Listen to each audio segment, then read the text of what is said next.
going to talk about the excavation that I directed in Westminster School back in 2017, 2018. It was during the redevelopment of the so-called Adrian Boult Music Centre, which was a kind of rehearsal room for the children at the school and right in the middle of the old monastic precinct. And the excavation kind of mainly shed light into the development of Westminster Monastery's kitchen, which was constructed in the 11th century and was demolished in the 16th century. So various alterations were made to the kitchen, and the excavation kind of revealed these changes that were made to the interior of the kitchen over that period. So I'll just quickly talk about kind of the development of Westminster Abbey as a monastery first, just to give a kind of brief overview. You probably already know a bit about that. Okay, right.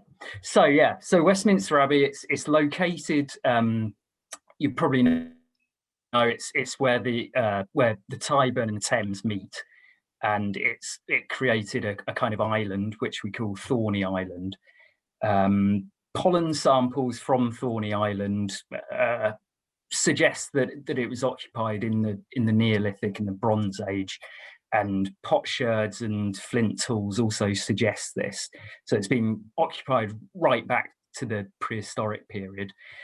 We haven't got any confirmed Roman occupation, but a huge amount of building material and quite a lot of pottery, coins have been found in the vicinity of Westminster Abbey.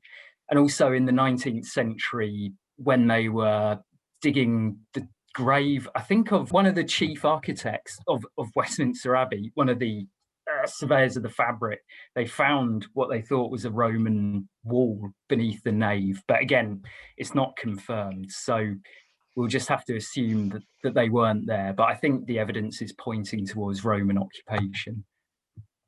So in the when we were digging in the cloister, we found this. This is a late Saxon grave marker, and this probably dates back to the original founding of the monastery back in 971. Monastery was founded by St Dunstan. The early monastery was probably built predominantly of wood, and when we're excavating, we often find beam slots and post holes cutting into the natural sand. So in the 11th century, the wooden monastery was demolished, or at least the wooden church was demolished, and the church was rebuilt in stone. This is during the reign of Edward the Confessor. And quite a lot of additional buildings seem to have been added to the monastery at this point. So this includes the freighter, the Rhea Daughter, which is the monastic latrine, and then the great kitchen. So I'll turn to the specific excavation that we did. You can see I've marked where the location of the great kitchen was in purple on the slide there. So, as I said, the excavation was undertaken to allow the construction of a new reception area for Westminster School. Westminster School now occupies much of the old monastery. The earliest deposits that we encountered were Thorney Island sands. So in the slide, you can see the yellow sand at the bottom of this pit. And then this was overlain by made ground, so material that had been brought in and deposited over the natural sand to create a kind of levelling layer. And then if you look at the slide, the thin band of mortar above that brown layer, that's probably the construction surface for the 10th century monastery. We find as I was saying, kind of beam slots and post holes cutting into that construction surface. And then you'll see there's a thinner layer of made ground. So that thin band of kind of brown sand, and then sealing that on top is that very thick layer of mortar, and that very thick layer of mortar is the construction surface for when they built the Great Kitchen. So this slide's showing the foundations of the southeast corner of the Great Kitchen. The foundations are predominantly constructed from chalk blocks, roughly hewn blocks of Kentish ragstone, quite a lot of Reigate stone, and then also quite a bit of Roman CBM, so bits of Roman brick. Pottery dates from the construction cut for this wall put it in the 11th century. So what we're looking at there is definitely the original wall of the Great Kitchen. Remarkably, some of the 11th century wall is still standing. This slide's showing the northern wall of the kitchen, and in that wall, you can see there's an offset jamb, and then over the top of that, the relieving arch for the door. You'll notice that the relieving arch, which is actually built of tufa, so that's one way we can tell it's 11th century in date, but that relieving arch is supported by an offset jamb, and it's likely that the relieving arch was originally supported by a wooden lintel, and then the tympanum would have been infilled as it is currently. So that doorway would have provided access into the freighter to the north of the kitchen, and yeah, obviously the freighter is where the monks would have had their meals. So in the 11th century, when the kitchen was first built, it would have been a freestanding building, and that was probably done in order to reduce fire risk, stop it if it burnt down, it wouldn't burn the rest of the monastery down. The discovery of the southern wall of the Great Kitchen, which nobody knew where it was exactly, it confirms that the Great Kitchen was indeed square, and that its internal dimensions were roughly 11.5 meters square or so. So the excavation, the first thing we did was excavate a load of these underpinning pits to build foundations for all the buildings that have been constructed around where the Great Kitchen stood. They're all, quite a lot of them are post-medieval buildings built on very shallow foundations, so they needed to be propped up. So we built a series of underpinning pits, and the sections revealed this complete sequence of kitchen floors from the initial occupation of the kitchen right through to when the kitchen went out of use in the 1540s. You can see that the floors were constructed from a variety of materials. They're either mortar, kind of poured mortar floors, or they were beaten earth clay floors. And then between each floor, there was a occupation deposit, which was like charcoal, basically. And the fact that there were these occupation deposits immediately sealing the floors suggests that the floors were never lain with flagstones. They were either these beaten earth floors or these mortar floors, which was quite surprising to me.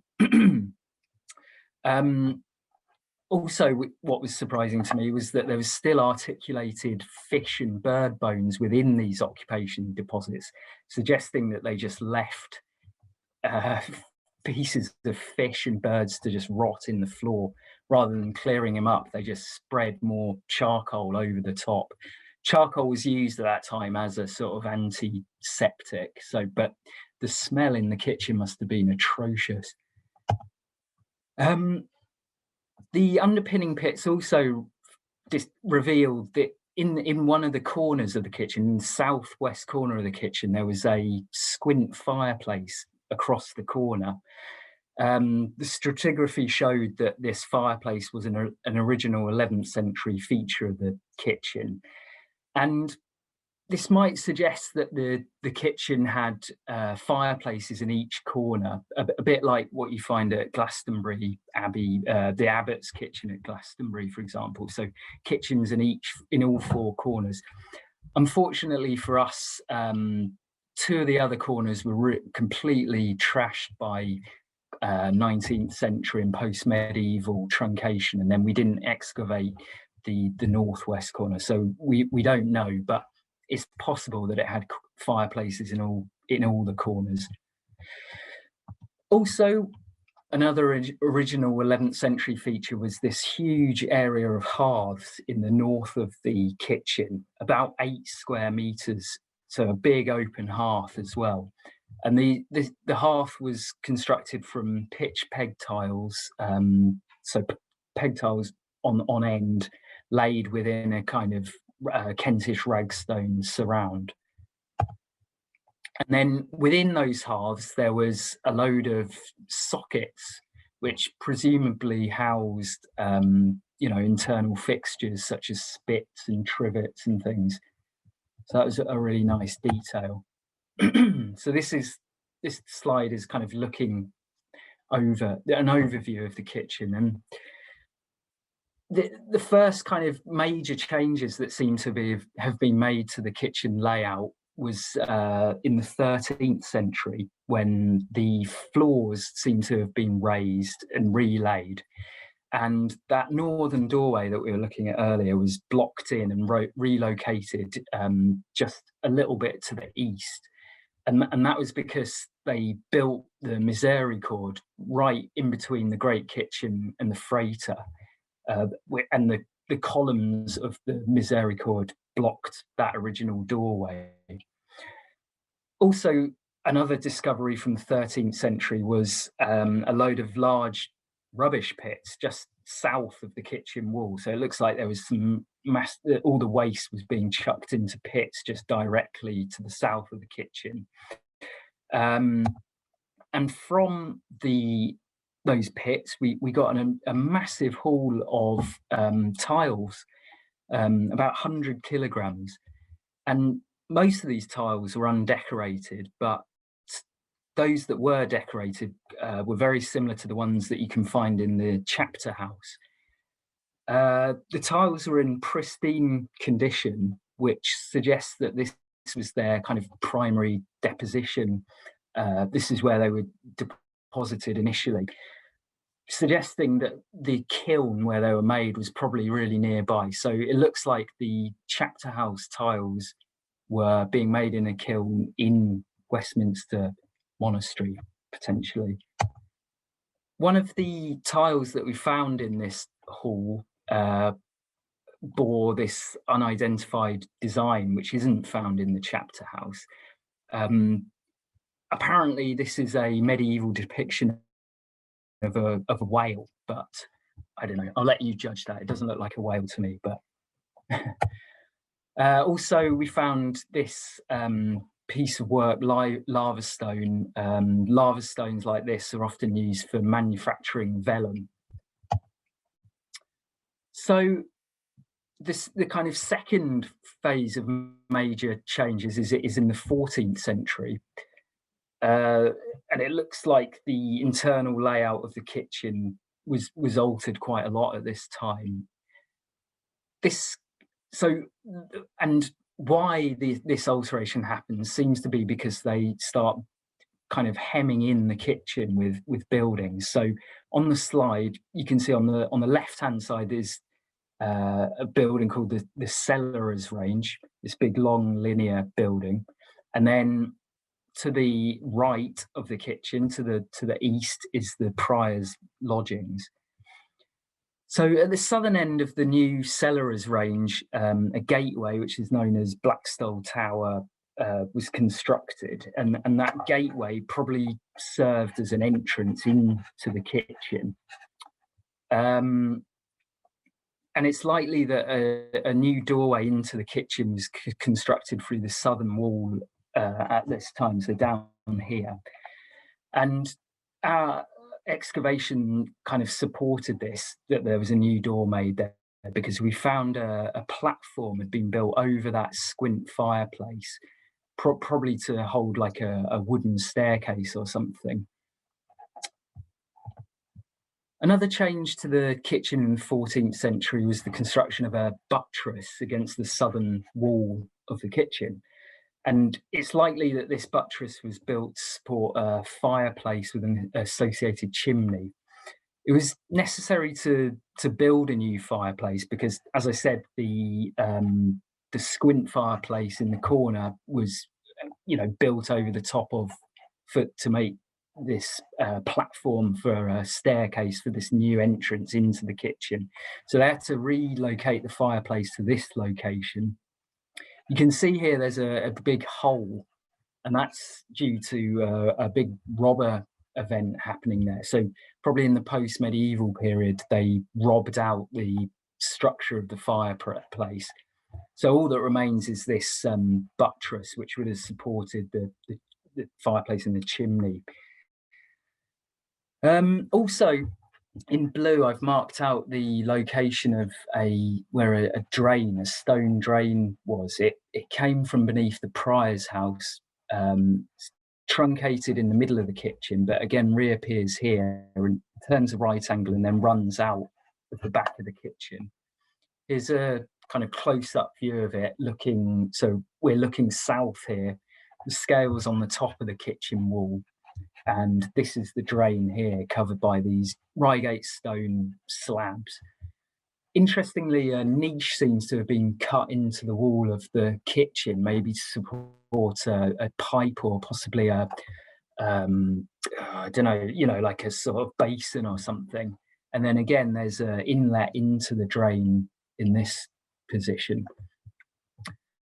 And then this is just slightly to the west of where that other slide shows. You can see the drain running beneath. This is the buttress, it running beneath the buttress out to the south. And it runs to the south of the kitchen towards the so-called Great Drain of Westminster Abbey, which was amazingly still in use until the mid-19th century. A survey in the 19th century found that in places it was possible to walk down the Great Drain, so it's a really sizable structure. The location of the Great Drain is known from that survey. The survey was done in 1848, and it was basically to figure out the condition of that drain, because they wanted to install a new drainage system in the Abbey as a response to a cholera outbreak in London. They needed to improve the sanitary conditions of Westminster School. The 1848 survey gives us a load of cross sections through the Great Drain, and it shows that it had a barrel vaulted roof. And it also shows lots of smaller drains leading into it, which you can see some of them are marked as dead on this plan. Previous archaeological interventions have located the bits of the Great Drain. At Abingdon Street in 1963, they found that it had a kind of they found bits of medieval drain and also a post-medieval bit of the drain, so it showed that it's probably been remodeled several times. This location at Abingdon Street, they found that it's about 1 metre wide and about 1.6 metres high. The drain was also encountered in 2014 in Little Dean's Yard during a watching brief, and at this location they found that it had a brick vaulted roof. This is in line with a documentary source from 1531, which refers to the rebuilding of the Great Drain. It notes that a lot of money was spent building a brick vault over the top of it. You can see from this plan that the Great Drain, it leads from, this is Dean's Yard here, it leads beneath the cellar range towards the Rhea-Daughter, which is of course the monastic latrine. It bifurcates at this point and runs in 2 ducts beneath the latrine, and that's probably because all 80 monks would have sat facing each other every morning over the Great Drain. During the Adrian Boult Music Centre redevelopment, a pit needed to be dug for a new tree that was going to be planted in Little Dean's Yard. And unfortunately, or well, fortunately probably for us, as you can see, the location of the tree pit was directly over the top of the Great Drain. So this gave us a really brilliant opportunity to have a look at the Great Drain. Just as in 2014, we discovered that the drain was vaulted with brick. The location, though, of this tree pit was even more fortunate in the sense that a 20th century drain had cut right through it in this location, and so enabling us to dig out the 20th century backfill and have a look at the Great Drain in section. So what we've discovered was that this drain was cut into natural sand, and we got a bit of pottery out of the construction cut backfill for the drain. The pottery was dated between 1170 and 1200. So this pottery indicated that the drain was almost certainly built, at least it could not have been constructed before the late 12th century. So that's interesting. The base of the drain was made from ragstone cobbles, and the side, this is looking at the side of the drain, is pretty crudely constructed. A primary fill was also found within the drain, and it contained pottery from sort of 1350 to 1500, that sort of date. On top of the side walls of the drain, a brick wall had been built which supported the brick vault. So presumably, probably in the 16th century, the original medieval drain was partially deconstructed, and then they built this brick vault over the top. So at this point, the drain measured, it's about 1.20 meters high and like 4.60 meters wide, so a really sizable drain. The vault was formed from early to mid 16th century, really well made bricks, with quite a few examples were clearly reused. And the keystone that you can see there at the crown of the arch, it's made from Neolithic limestone. We're really eager to make sure, though, because it was so wide, this thing, we were worried it might just be a post-medieval basement. So we extended the trench a bit, and we discovered that, yeah, almost certainly is a drain because it continued off to the east. This image is showing the brick vault in blue. So this is the brick vault, which we think is the drain. And you can see it went beneath a wall, a north-south oriented wall, and lies beneath this building called Mrs. Playford's house, which was built in the mid-19th century. I'll talk about this in a bit more detail later on. And I just wanted to point this out because it's quite interesting. So this is a slightly later date, and I'm just pointing here at a building that's known as the Wash House. There's a basin depicted here, a couple of WCs. So they've clearly built the Wash House in this location, you know, because it's really well located in relation to the Great Drain, all the washings running into the drain. So the sort of conclusions we can draw from the discovery of the Great Drain is that, or at least the drain that we found, was that it was built in the mid-12th century or early 13th century. The thing is, the original Great Drain is known to have been built in the 11th century. So what we're looking at probably isn't the so-called Great Drain, but rather a rebuilding of it in the 12th century. And this, you know, it makes us wonder, why was the Great Drain relocated? And is it possible that it's something to do with the building of the cellars range? It seems like the most likely hypothesis. So the cellars range, as I said, was built in the late 14th century, and this seems to have had other implications too. For example, part of the southern wall of the kitchen was completely demolished and then rebuilt, which may have been associated with the construction of that new fireplace. At this time, they took the opportunity to install some lead water pipes, which I've marked out in red here. These water pipes are thought to derive up in Hyde Park and run all the way through to the monastery. I think they were still in use right up until the building of the Circle Line, when suddenly all the water to the Abbey switched off as the navvies just cut through the pipes in building that massive cutting for the Circle Line. You can see in the slide the pipes running through a specially constructed portal in the south of the kitchen wall. A close up here on the lead pipe, the two bits of lead pipe held together with a collar, and they're encased in clay. The final phase of kitchen occupation, so sort of 15th and up to the mid 16th century, this period represented by the construction of some brick floors within the kitchen and a new brick drain that ran out of the back of the kitchen. Notice the similarity of this brick drain to the drain we were looking at earlier. Maybe they were done at the same time in 1531.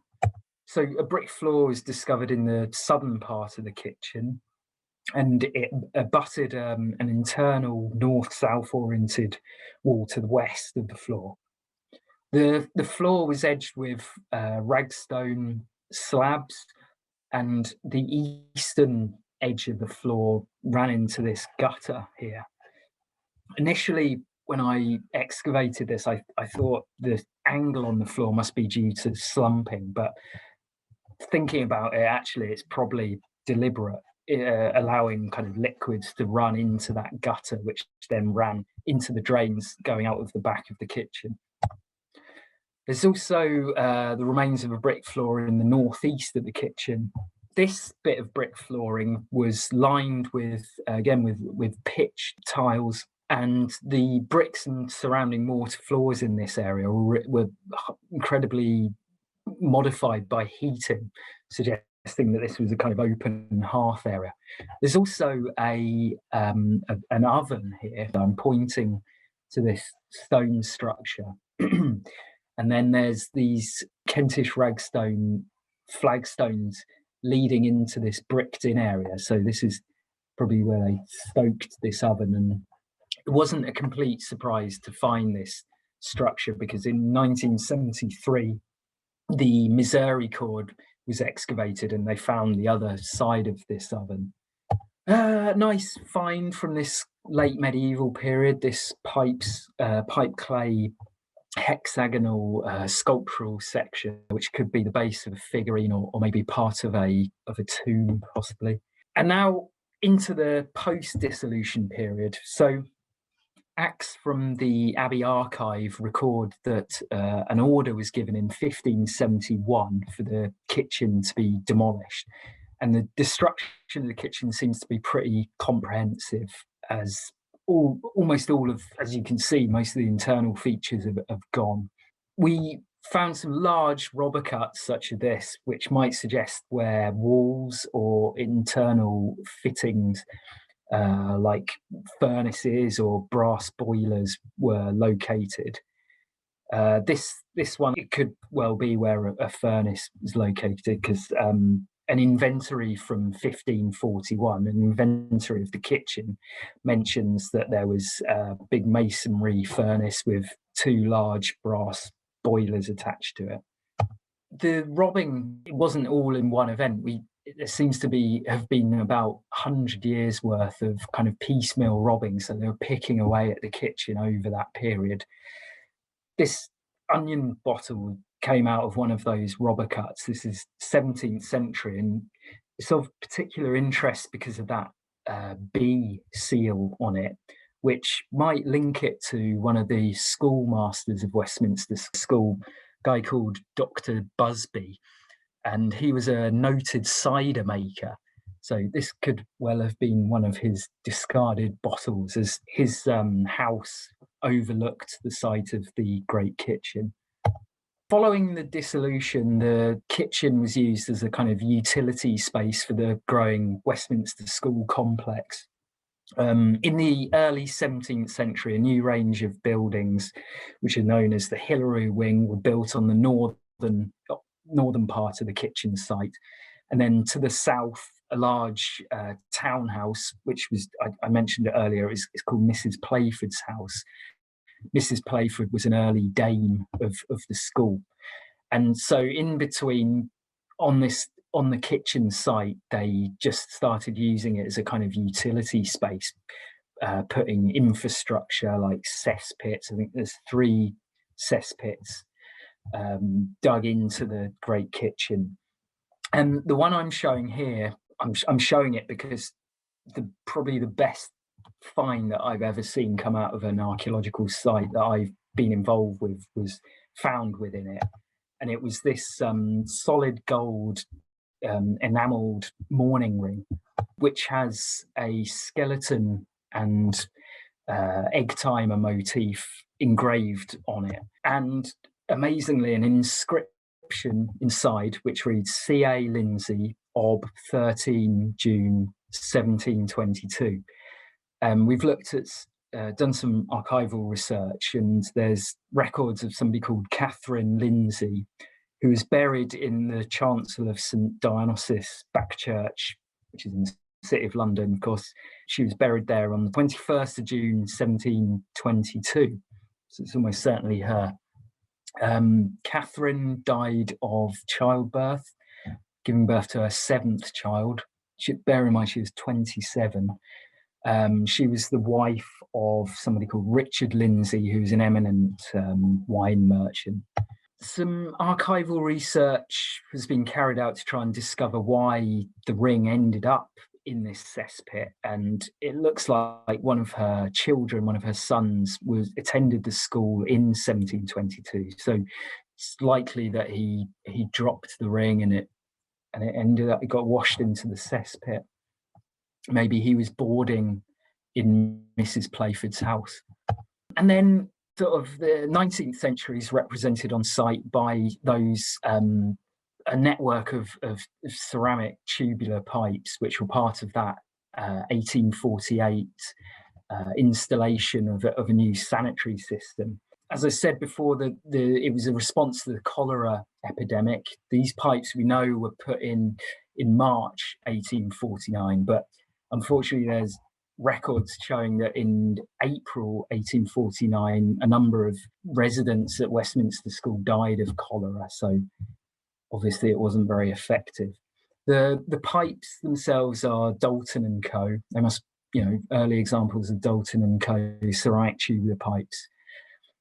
And then taking us right up to today, I've just showing, this is as they started to protect, because a lot of what we discovered was preserved in situ, which is great. And they built a glass floor over the top of our findings. So if you're ever fortunate enough to go to Westminster School, then you'll be able to see what we found. Okay, so yeah, that's more or less it. I think I just want to kind of emphasize what's really interesting from this excavation in my mind is just how the sort of interior of the kitchen was influenced by the kind of wider changes to the monastery. And if this project ever goes to publication, I don't know when that will be. Hopefully it will be sometime soon. But what I'd love to look at is those occupation layers sealing those floors, because I think it would give you a really amazing insight into how diets in monasteries may have changed between the 11th century and the mid 16th century. That would be so interesting.